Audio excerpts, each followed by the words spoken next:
ও কিতা খবর ভালো আছেননি? এখানে আসলে ওই যে বড় চিংড়ি বুনা করতেছি। আজকে পুঁই শাক দিয়ে রান্না করব। মোটামুটি এটা মাঝারি সাইজের চিংড়ি, একটু বড় সাইজের, ওগুলা দিয়ে আজকে বুনা করতেছি। আর এই যে পুঁই শাক দেবো, ঠিক আছে? পুঁই শাক দিয়ে বড় চিংড়ি মাছ রান্না হবে। আর এই যে কষাইতেছি ভালো করে, তারপর এই পুঁই শাকগুলা দিয়ে দেবো। এটা আমাদের বাড়ির পাশের পুঁই শাক, ঠিক আছে?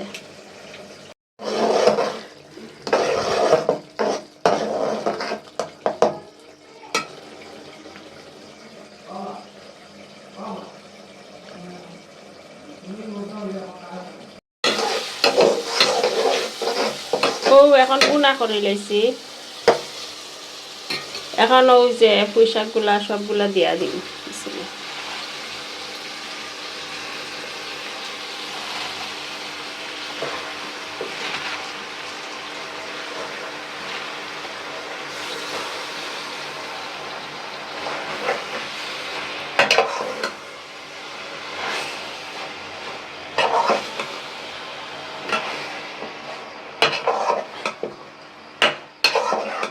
আসলে পুঁই শাক দিয়া ও চিংড়ি মাছ ভালোও লাগে। আর চিংড়ি মাছটা যদি একটু বড় হয় তাইলে তো আরো ভালো লাগে।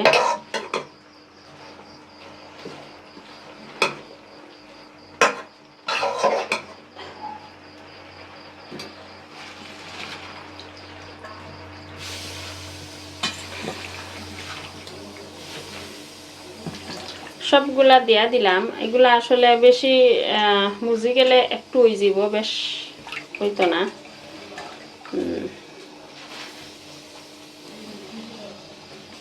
এখনও গুড়িয়ে দিলাম।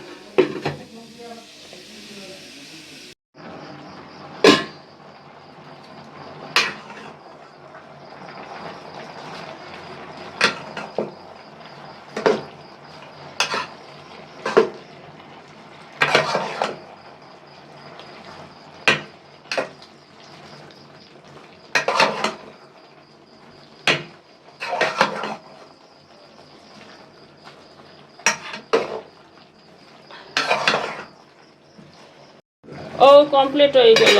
এটা আসলে চিংড়ি মাছ দিয়ে পুঁই শাক বুনা, এটা আসলে বুনা বুনা হবে, ঝুল টুল দেব না, এরকমই থাকবে একদম বুনা বুনা। আর কালারটা দেখছেন একদম সবুজ হয়েছে। আর এইভাবে কিন্তু পুঁই শাক ভাজি বা পুঁই শাক বুনা খাইতে মজা লাগে। এটা কিন্তু বুনা বুনা পুঁই শাক শুকনা হবে, ঠিক আছে? কোনো ঝুল টুল দেওয়া হবে না। আর এইভাবেই থাকবো।